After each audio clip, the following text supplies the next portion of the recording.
പറഞ്ഞത്. ആ കഴിക്കൽ അല്ലാഹു തആല ഇവിടെ തന്നെ നടത്തി. മനുഷ്യൻ ചിന്തിക്കണം. ഇന്നും കേട്ടിട്ടില്ല. ഇന്ന് വൈകുന്നേരവും കാലിഫോർണിയയിൽ നമ്മളെ ഒരു സഹോദരനുണ്ട്. അദ്ദേഹവുമായി ഞാൻ സംസാരിക്കുകയുണ്ടായി. അദ്ദേഹം പറയുന്നു, ഇന്നും കെടുത്താൻ ലോസ് ആഞ്ചലസ് ഭാഗത്ത് തീ കെടുത്താൻ സാധിച്ചിട്ടില്ല.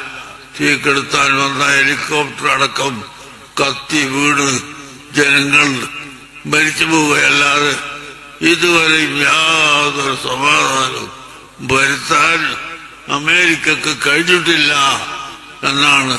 പ്രിയപ്പെട്ട മുഅ്മിനീങ്ങളെ, അർഹമുർ-റഹീമായ അല്ലാഹുവിനല്ലാതെ ഒരാൾക്കും ഒരു ശക്തിയും ചെയ്യാൻ സാധ്യമല്ല കേട്ടോ. നിങ്ങൾ മനസ്സിലാക്കണം. അല്ലാഹു തആലയെ പേടിച്ചുകൊണ്ട് നാം ജീവിക്കണം. നമുക്ക് ഈമാൻ ശക്തിയാവണം. അതാണ് എനിക്ക് നിങ്ങളോട് എല്ലാവരോടും ഓർമ്മപ്പെടുത്താനുള്ളത്.